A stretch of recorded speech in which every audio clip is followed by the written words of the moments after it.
Hey everybody, I hope the multiple chemical sensitivity community slash mold toxicity slash Lyme community is doing well.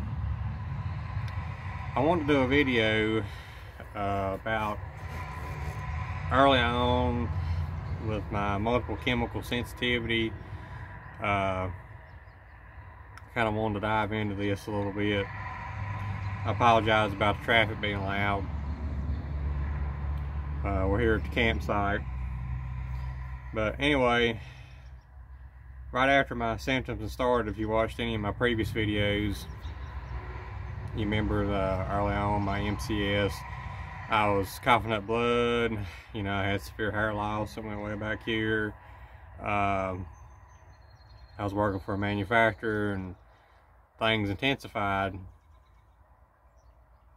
And it's on my other videos. I go in detail about how it kind of played out, but I want to talk about one story in particular, kind of how I was, multiple chemical sensitivity was introduced to myself.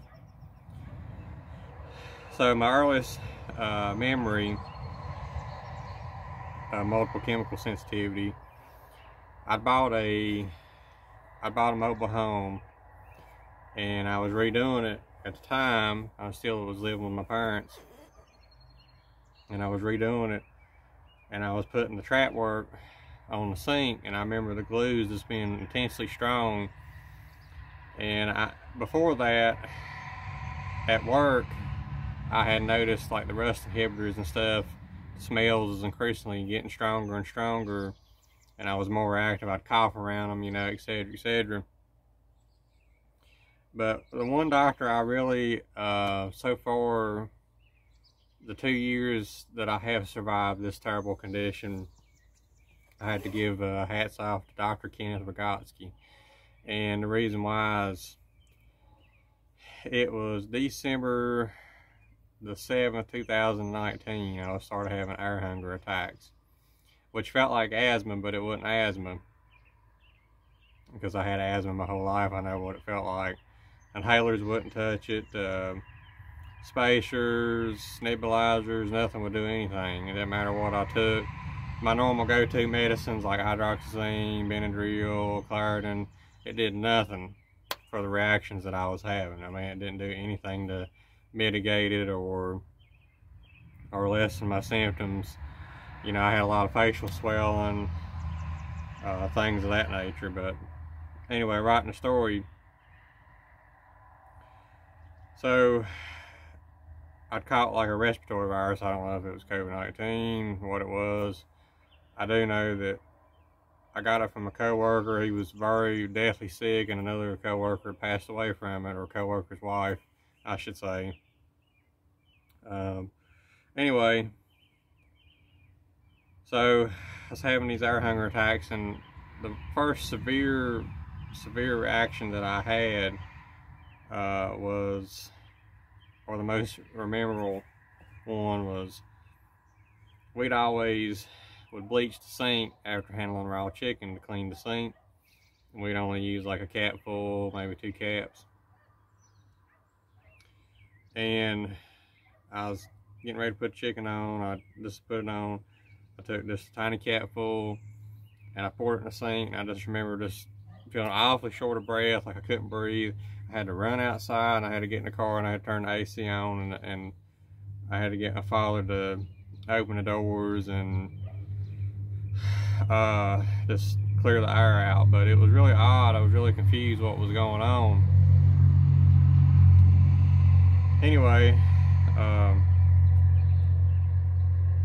didn't know really how to describe it or anything. I went to allergist, and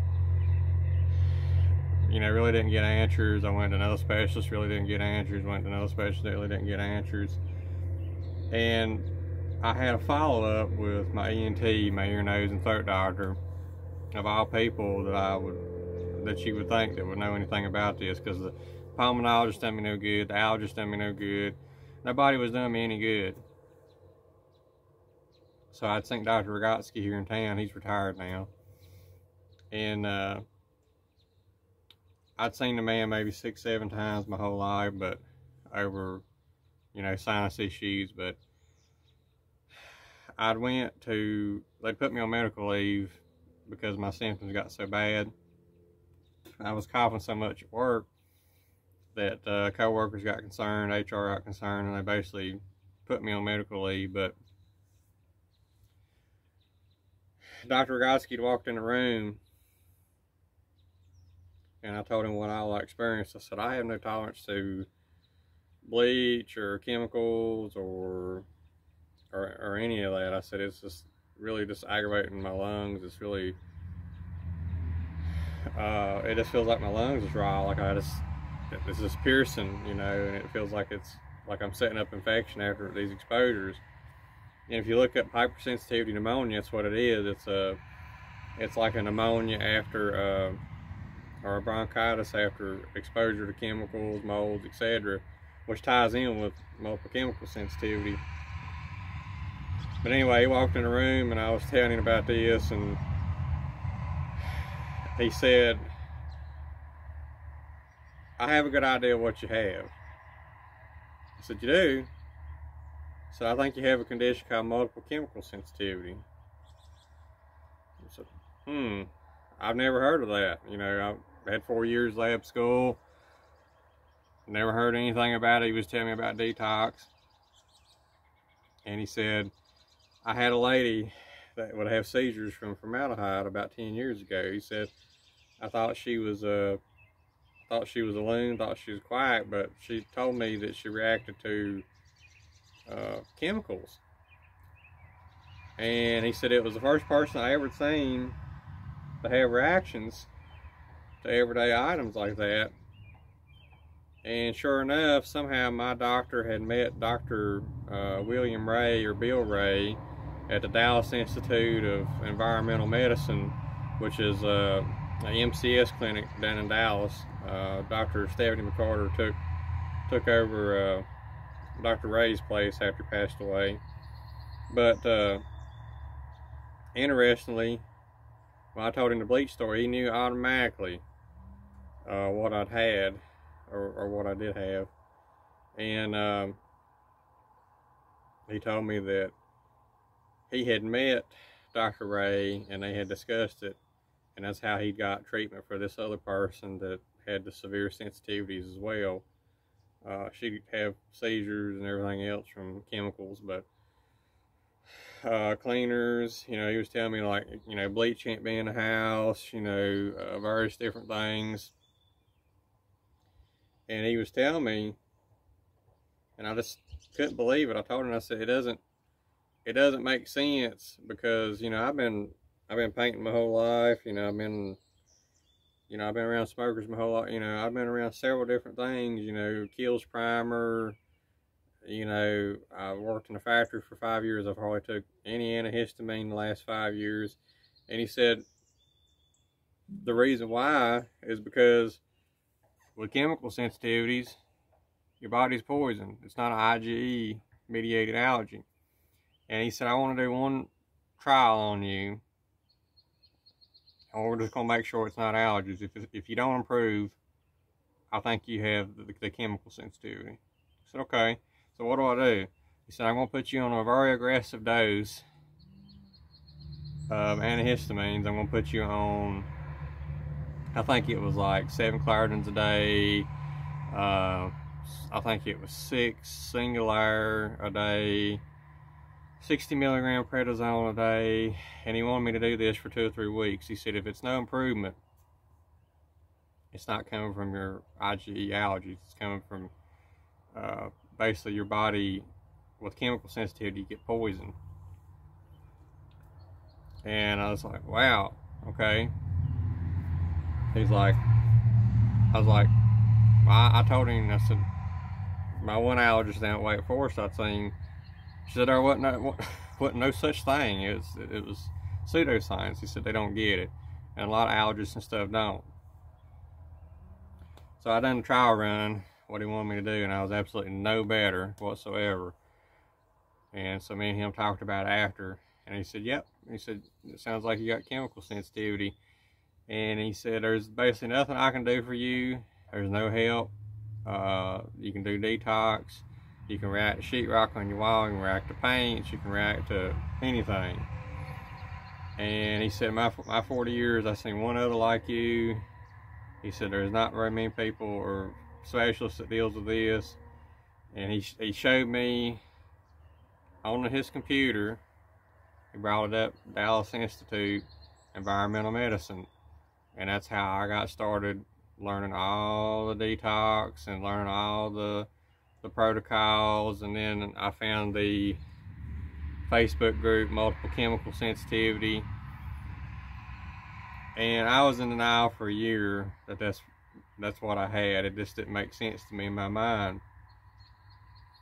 But a year had passed by, and I was down a rabbit hole of taking this medication, taking that medication, taking this medication. And I reconsidered it, and I looked it up, the Multiple Chemical Sensitivity Facebook page, and I got to reading through their stories about how they were sensitive to molds and paints and all this other stuff, and the odd symptoms I'd have. You know, I try to paint a room, I get pneumonia. I paint, you know, another room in my mobile home, I get pneumonia again. My grandmother would use, I lived with her for a while. You know, she'd shampoo the carpet, I get bronchitis. You know, so I know my body was having severe reactions from everyday things. And then I started putting all the pieces of the puzzle together, and I talked to other people, and, you know, they describe things like getting indigestion around strong smells, and how gastroparesis was linked to mast cell activation syndrome. Hyperflexible joints was linked to mast cell activation syndrome. And so it turns out that Dr. Rogotsky, he was right. He's now retired. I thank the man before he retired. He was kind of the one that led me down to the right path, even though he didn't have the treatments or the answers. He knew what it was, and even though I ignored, you know, this is a possibility, because I had no way of picking it out, because when I started reacting to things, I reacted to so much. You know, I'd used Gain for 20-some years. You know, I didn't know why I coughed all day. I didn't know it was a Gain in my clothes. I didn't know it was, you know, I didn't know it was Pledge or, you know, any of that stuff. So, you know, I didn't have an open mind to that's what it was. But as I slowly started eliminating those things, I noticed my cough started getting better and improving and all this. And then when I got to Dallas through telehealth visits, and they done a hair analysis test and other tests, and then my mast cell doctor found the Lyme. Then it all started making sense. Started putting two and two together. Talk to this person, they got Lyme disease. Talk to this person, they got Lyme disease. Talk to this person, they got Lyme disease. Common themes with the same stories. You know, with the multiple chemical sensitivity communities. You know that this last week, lady on the group, she's talking about working for, I believe it was a candle manufacturer.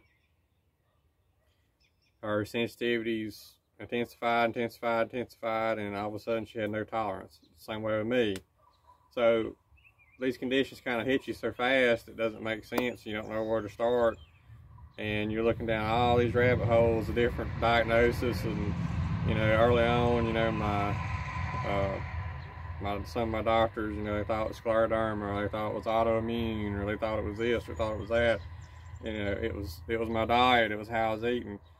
And even though I changed that many times, I seen no improvement until, you know, I started doing like no dairy, you know, no cane sugar, etc. But it all started making sense. And then my mast cell doctor, Dr. Matos, when I seen him, he was talking and he said, cane sugar is like a grass. A lot of mast cell patients have sensitivities to sugars because of grass. Because a lot of people that has MCAS also has allergies. I had underlying food allergies. So it made sense. I already had grass allergy. So it made sense that I got sensitized to sugar and things that normally didn't bother me. you know, I had a time period in my life where I throwed up every day, and when I eliminated dairy and sugar, and even though I didn't eat a lot of sugar or dairy, you know, I ain't even had a birthday cake in 5 years, even though, you know, even before MCS, but I drank a lot of pop. But I wanted to share that story. I thought it was really interesting how that one doctor that I didn't expect, and I went to the best pulmonologist. I went to a pulmonologist. He'd been doing it for 40 years, never heard of chemical sensitivity, never heard of nothing about it. You know, this was at Wake Forest Baptist Hospital. This is a facility that's got 11,000 people. I went to the best allergist, and it's interesting to me, it was that one doctor at that little mom and pop clinic that said, I know what you have. I can't help you, but I met people that probably can. This is the way he worded it. This is exactly the way he worded it. He said, if there's anybody that can help you, it will be them. And he was talking about Dallas. So what he was saying, what he was hinting around is very hard to treat, very incurable, very difficult. And it's not discouraging everybody, but a lot of people, you know, they fail in the healing and stuff because it's such a complex condition or disorder. But it was that one doctor, the one I least expected. It was just a follow-up, and it's come up. Because I didn't have nobody to ask. I didn't know. My urine test and everything come back fine. All my tests was good. They didn't know why my lungs was inflamed. They didn't know why I kept getting bronchitis. They didn't know why, you know, I was having air hunger attacks. So I always, every time I went to the ER, they always sent me out. But yeah, I want to share that story. I don't want to make the video too long. God bless y'all. Y'all have a good evening. It's getting late. Time to get a few groceries, not many. Here at the campsite, testing air a little bit, see how it is. So far, so good. So, peace.